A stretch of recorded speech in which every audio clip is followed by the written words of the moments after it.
কোরআন হাদিসে কোনো জায়গায় কি আছে এরকম দিতে হবে, বাধ্যকতা আছে?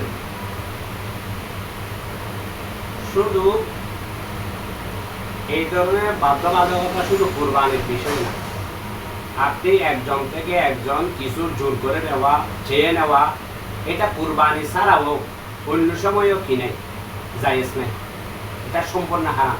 তো যেখানে অন্য সময়ও সম্পূর্ণ জায়েজ নাই, জোর করে নেওয়া, জোর করে না চেয়ে নেওয়া, দিতে হবে, না দিলে ঘরে অশান্তি হবে।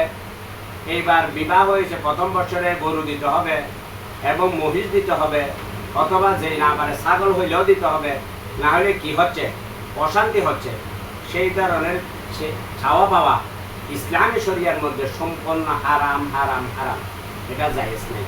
আর যদি এখানে আরেকটা বিষয় আছে, অনেকেই দেখা যাচ্ছে যে মেয়েকে শাদী দিয়েছে, শাদী দেওয়ার পর দেখা যাচ্ছে অনেক সসম্পদ আছে, দেওয়ার কি আছে, তৌফিক আছে, সামর্থ্য আছে। এখন বর পক্ষ নিবে না আর কনে পক্ষ দিতে চাচ্ছে, বর পক্ষ কি করবে, নিবে না, কনে পক্ষ দিতে চাচ্ছে। আর যদি বর পক্ষ না নেয়, কনে পক্ষ দিতে চাচ্ছে, না নিলে সম্পর্কের অবনতি হচ্ছে।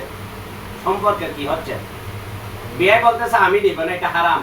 উনি বলতেছে আমার মেয়ে দিয়েছি বিদায়, আমি মোহাব্বত করে, আপনি চাচ্ছেন না, আমি শহীদ চাই, খুশি মনে আমার মেয়ে এখানে থাকলে আমি ঈদ করাতাম না, আমার মেয়ের নামে কোরবানি দিতাম না, সেই জন্য আমি একটা গরু দিচ্ছি অথবা একটা ছাগল দিচ্ছি, সেইটা শরীয়ত সম্মত এবং জায়েজ হবে, সেইটা দিয়ে কোরবানি করতে পারে, সেটা দিয়ে কোরবানি করতে পারে, এটা কোনো হালাল, হালাল যে যার নামে ইচ্ছা হয় সে করতে পারে। যেহেতু এই রাসূল সাল্লাল্লাহু আলাইহি ওয়াসাল্লামের আমলে আমার রাসূল সাল্লাল্লাহু আলাইহি ওয়াসাল্লামের একজন সাহাবী হযরত বরিরা রাদিয়াল্লাহু তাআলা আনহুর ঘরে আমার রাসূল উপস্থিত হয়েছে।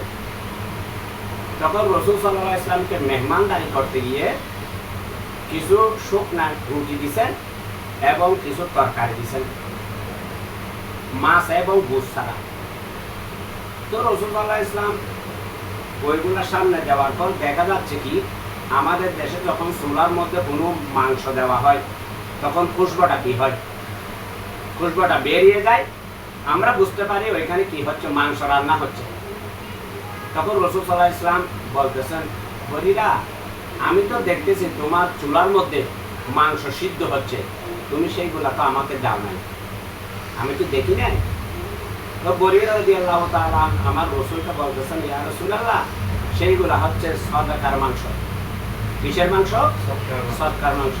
কারণ আমার রাসূল তো সদকার মাংস খাইতে পারবে না, যাকাত খাইতে পারবে না, সেই জন্য আমার রাসূলের জন্য হারাম।